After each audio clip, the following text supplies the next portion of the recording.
ಇಷ್ಟು ದಿನ ಕಾಡಾನೆ ಹಾವಳಿಯಿಂದ ಸಮಸ್ಯೆಗೆ ಸಿಲುಕಿದ್ದಂತಹ ಕೊಡಗು ಜನ ಇತ್ತೀಚಿನ ವರ್ಷಗಳಲ್ಲಿ ಹುಲಿ ದಾಳಿಯಿಂದ ಕಂಗಾಲಾಗಿದ್ದಾರೆ. ಅದರಲ್ಲೂ ಕಾಡಂಚಿನ ಭಾಗದಲ್ಲಿ ಹತ್ತಾರು ಜಾನುವಾರುಗಳನ್ನ ಬಲಿ ಪಡೆದಿರುವುದು ಜನರ ಆತಂಕಕ್ಕೂ ಕಾರಣ ಆಗ್ತಾ ಇದೆ. ಕೊಡಗು ಜಿಲ್ಲೆಯ ಪೊನ್ನಂಪೇಟೆ ತಾಲೂಕಿನ ಬಾಳೆಲೆ, ದೇವನೂರು, ನಿಟ್ಟೂರು, ರಾಜಪುರ, ಸುಳುಗೋಡು ಗ್ರಾಮಗಳಲ್ಲಿ ಆಗಾಗ ಕಾಣಿಸಿಕೊಳ್ಳುವ ಹುಲಿ ಇಲ್ಲಿಯ ಜನರ ಬದುಕನ್ನ ಹೈರಾಣಾಗಿಸಿದೆ. ಸುಳುಗೋಡು ಗ್ರಾಮದಲ್ಲಿ ಕೆಲ ತಿಂಗಳಿನಿಂದ ಸುಮಾರು 15ಕ್ಕೂ ಹೆಚ್ಚು ಜಾನುವಾರುಗಳನ್ನ ಬಲಿ ಪಡೆದಿದ್ದ ಹುಲಿ ಇದೀಗ ಮತ್ತೆ ಇದೇ ಗ್ರಾಮದಲ್ಲಿ 2 ಜಾನುವಾರುಗಳನ್ನ ಬಲಿ ಪಡ್ಕೊಂಡಿದೆ. ಹೀಗಾಗಿ ಅರಣ್ಯ ಇಲಾಖೆ ಸಾಕಾನೆಗಳಾದ ಶ್ರೀಕಂಠ ಮತ್ತು ಅಭಯ ಆನೆಗಳನ್ನ ಬಳಕೆ ಮಾಡಿಕೊಂಡು ಕಾರ್ಯಾಚರಣೆಯನ್ನ ನಡೆಸ್ತಾ ಇದೆ.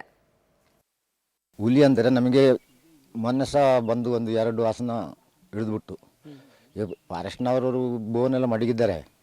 ಸದ್ಯಕ್ಕೆ ಬೋನ್ ಮಡಗಿದ್ದಾರೆ, ಬಂದಿಲ್ಲ. 3 ದಿವಸ ಆಯಿತು. ನಮಗೆ ಕೆಲಸ ಮಾಡೋಕ್ಕಲ್ಲ ಹೆದರಿಕೆ. ಕಾಫಿ ಹಣ್ಣು ಕೊಯ್ಯೋಗಲ್ಲ, ಏನಾದ್ರು ಬಂದುಬಿಟ್ರೆ ಏನು ಮಾಡೋದು, ಅದಕ್ಕೆ ಭಯ. ಈಗ 2 ದಿವಸ ಆಯಿತು ಕೆಲಸ ಇಲ್ಲ ನಮಗೆ.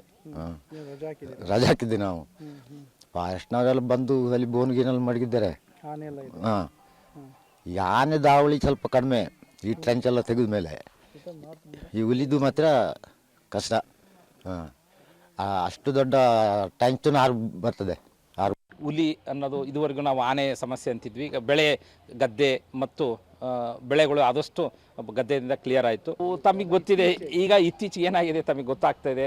ಒಂದು ಟೈಗರ್ ಕನ್ಸರ್ವೇಷನ್ ಏನು ಪ್ರೊಟೆಕ್ಷನ್ ಆದ ತಕ್ಷಣ ಅಲ್ಲಿರ್ತಕ್ಕಂಥ ಸಂಖ್ಯೆನೂ ಹೆಚ್ಚಾಗಿರುವ ಸಂಭವ ಇದೆ. ಮತ್ತು ಆ ಟೈಗರ್ಗೆ ಬೇಟೆಯಾಡುವ ಸಮಯದಲ್ಲಿ ಅಥವಾ ಇನ್ಫೈಟಿಂಗ್ ಸಮಯದಲ್ಲಿ ಏನಾದರೂ ಅಂಗವುನ ಆದಾಗ ಅದು ತನ್ನ ಬೇಟೆಯಾಡುವ ಚಟುವಟಿಕೆ ಕಡಿಮೆ ಮಾಡಿಕೊಂಡು ಸರಹದ್ದಿನಲ್ಲಿ ಬಂದು ಕೃಷಿ ಚಟುವಟಿಕೆಯಲ್ಲಿ ಈಸಿಯಾಗಿ ಸಿಗ್ತಕ್ಕಂಥ ಹಂದಿ ಇರ್ಬೋದು ಅಥವಾ ಕ್ಯಾಟ್ಲಸ್ ಇರ್ಬೋದು, ಇಂಥವನ್ನು ಪ್ರೇ ಮಾಡಲಿಕ್ಕೆ ಅದು ಸ್ವಲ್ಪ ಪ್ರಯತ್ನ ಮಾಡುತ್ತೆ. ಆ ಸಮಯದಲ್ಲಿ ಈ ಸಮಸ್ಯೆಗಳು ಬರ್ತವೆ. ಇದಲ್ಲದೆ ಮತ್ತು ವಿಂಟರ್ ಸೀಸನ್ನಲ್ಲಿ ತಮಗೆ ಗೊತ್ತಿದೆ, ಗಂಡು ಹೆಣ್ಣು ಸಂಗಾತಿಗಳು ಹುಡ್ಕೊಂಡು ತನ್ನ ಒಂದು ಸ್ಥಳದಿಂದ ಇನ್ನೊಂದು ಸ್ಥಳ. ತಾವು ಈ ವಿರಾಜಪೇಟೆ ವಿಭಾಗವು 3 ಒಂದು ಟೈಗರ್ ಕನ್ಸರ್ವೇಷನ್ ರಿಸರ್ವ್